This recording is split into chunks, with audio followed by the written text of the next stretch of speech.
अस्सलाम वालेकुम dear students, क्या हाल है। उम्मीद करता हूँ कि आप खैरियत से होंगे।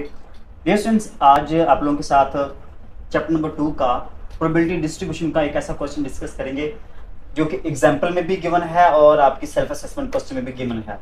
दो क्वेश्चन हैं, क्वेश्चन एक ही है लेकिन उसको दो तरीकों से हमने हल करना है। दो तरीके भी नहीं, थोड़ा सा हमने ऐड करना है, ठीक है। तो क्वेश्चन में है क्या कि 3 कॉइन्स हैं, उन 3 कॉइन्स को हमने टॉस करना है।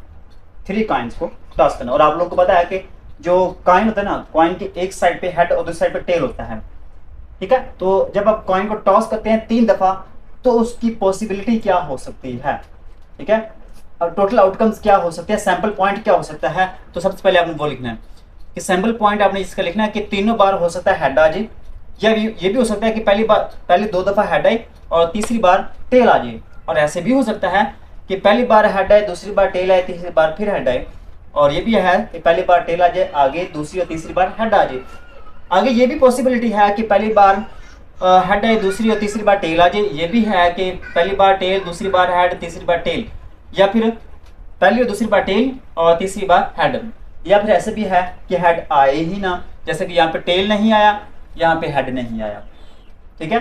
तो ये आपने पॉसिबल आउटकम्स याद रखनी है। ये कैसे आपने 3 कॉइन्स की कैसे याद रखनी है, यहाँ पहले आपने तीनों हेड लेने हैं, फिर यहाँ पे 3 वैल्यूज में 2-2 हेड लेनी है। आगे टी की वैल्यू अपन चेंज करनी है, पहले एंड पे, फिर दरमियान में, फिर शुरू में, सिंपल इस तरीके से। उसके बाद आपने 2, ठीक है, 2 टी लेने हैं, 2 जो ना वो टेल लेने हैं। तो यहाँ पे इसको क्या करना है, ठीक है, हेड जो ना वो पहले शुरू में है, फिर दरमियान में, फिर एंड पे आ गया। यहाँ पे हमने टेल को किया, यहाँ पे आपने हेड को कर देना, सिंपल सा काम है, ठीक है।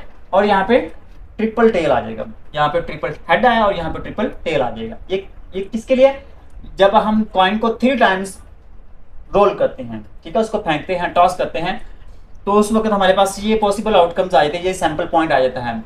अब इस यहाँ पे आपने एक्स की वैल्यू फाइंड आउट करनी है कि यहाँ पे हेड है ना, क्वेश्चन में उसने ये कहा है कि नंबर ऑफ हेड, जो प्रोबेबिलिटी डिस्ट्रीब्यूशन हमने फाइंड आउट करनी है वो हेड की करनी है, क्योंकि यहाँ पे हमारे पास हेड की भी है और टेल की भी है। तो हमने दोनों की नहीं फाइंड आउट करनी, सिर्फ अकेले हेड की फाइंड आउट करनी है। तो यहाँ पे हेड देखें कितने हैं, 3, यहाँ पे 2 हैं, यहाँ पे भी 2 हैं, यहाँ पे भी 2 हैं, यहाँ पे हेड 1 है, यहाँ पे भी 1 है, यहाँ पे भी 1 है, और यहाँ पे हेड है ही नहीं, तो यहाँ पे आप 0 लिखेंगे, ठीक है। होपफुली कि आप लोग अंडरस्टैंड कर गए होंगे। अब देखिए यहाँ पे ये जो x की वैल्यूज है ना, 0, 1, 2 और 3, ये 3 वैल्यूज हैं, इसको आपने यहाँ पे लिखना है x 0, 1, 2, 3, याद रखना है। यहाँ पे आपने 0, 1, 2, 3 ये एक बार ही आना चाहिए, ये ना करें कि यहाँ पे 3 दफा दिया हुआ है ना, एक यहाँ पे आपने एक ही बार लिखना है, यहाँ पे 2-3 दफा दिया हुआ तो यहाँ पे एक ही बार लिखना आप लोगों ने, ठीक है। ये तो आ गया हमारे पास x। अब इसकी आपने प्रोबेबिलिटी फाइंड आउट करनी है। प्रोबेबिलिटी फाइंड आउट करने का बड़ा ही आसान तरीका है, सिंपल तरीका है, ठीक है।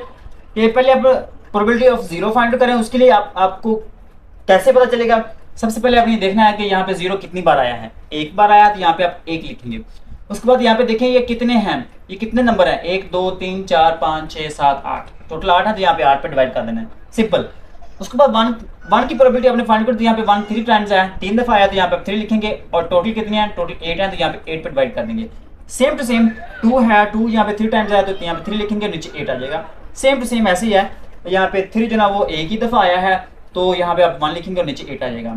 ये पहला क्वेश्चन है, लेकिन अगर आप लोग क्वेश्चन में थोड़ा सा ऐड कर दें, ठीक है, क्वेश्चन में थोड़ी सी चेंजिंग ले आए, तो उसमें वो क्या होगा, वो ये कह सकते हैं फाइंड द प्रोबेबिलिटी ऑफ 2 और मोर हेड्स, जैसा कि आपके सेल्फ असेसमेंट क्वेश्चन में दिया हुआ है। तो वहां पे आपने क्वेश्चन नंबर 4 है, उसमें ये दिया हुआ है फाइंड द प्रोबेबिलिटी ऑफ 2 और मोर हेड, ठीक है, 2 और मोर हेड आपने फाइंड आउट करना। तो उसमें क्या होगा, सारा तरीका का यही है, आपने ये सैंपल पॉइंट भी यही फाइंड आउट करना है, ये एक्स और प्रोबेबिलिटी ये सारा कुछ सेम करना है, सिर्फ इस चीज को आपने ऐड करना है, एक्स्ट्रा लेकर आना है। वो कैसे लेकर आएंगे, 2 और मोर हेड ये भी पूछ सकते हैं, 1 और मोर हेड ये भी पूछ सकते हैं, या सिंपल वो ये भी पूछ सकते हैं find the probability of 2 heads, या वो ये भी पूछ सकते हैं find the probability of 3 heads, ठीक है। ये भी पूछ सकते हैं फाइंड द प्रोबेबिलिटी ऑफ 2 और लेस हेड्स, 2 या 2 से कम, तो कुछ भी वो पूछ सकते हैं, लेकिन तरीका का सारा यही होगा। तो आप लोगों ने के माइंड में ये 3 कॉइन्स वाला याद रखना चाहिए कि 3 कॉइन्स वाला क्वेश्चन आ गया प्रोबेबिलिटी डिस्ट्रीब्यूशन में, तो आपने ये सारा ये भी करना है, ये भी करना है। अगर वो इस तरह से वो पूछते हैं तो आपने एक्स्ट्रा काम ये वाला कर देना, अदरवाइज यहाँ तक ही आप लोगों ने करना है, ठीक है। तो देखिए, तो यहाँ पे आपने करना क्या है, probability of x is greater than equal to 2, कि x की वैल्यू हमने 2 या 2 से ज्यादा लेनी है। यहाँ पे उसने कहा for the number of heads है, यहाँ पे क्वेश्चन में उसने कहा फाइंड द प्रोबेबिलिटी ऑफ 2 और मोर हेड्स। दो या दो से ज्यादा हेड्स, तो यहाँ पे दो या दो से ज्यादा heads, X is greater than equal to, X की वैल्यू दो से बड़ी भी है और इक्वल भी है, तो आपने इसमें दो वैल्यूज आएंगे 2 और 3, ठीक है, मतलब कि एक्स की वैल्यू दो या दो से ज्यादा, दो या दो से ज्यादा, ये दो वैल्यूज आ रही हैं, इन दोनों की प्रोबेबिलिटी आपने ऐड कर लेनी है, सिंपल, ठीक है। तो यहाँ पे 2 की प्रोबेबिलिटी 3/8 है और 3 की प्रोबेबिलिटी 1/8 है, सिंपल आप इनको ऐड करेंगे, 3 + 1 4 आ जाएगा और इसको कैंसिल करें, 4 1 4 4 2 8 1/2 आ जाएगा। ये सिंपल सा काम है। होपफुली कि आप लोगों को क्वेश्चन की समझ आई होगी। अगर आप लोगों को क्वेश्चन की समझ आई है, वीडियो इन्फॉर्मेटिव है, तो आप लोगों ने फटाफट चैनल को सब्सक्राइब करना है, सोचना नहीं है, और वीडियो को लाइक कर देना है। मिलते हैं नेक्स्ट वीडियो में, तब तक के लिए अल्लाह ने गेबान।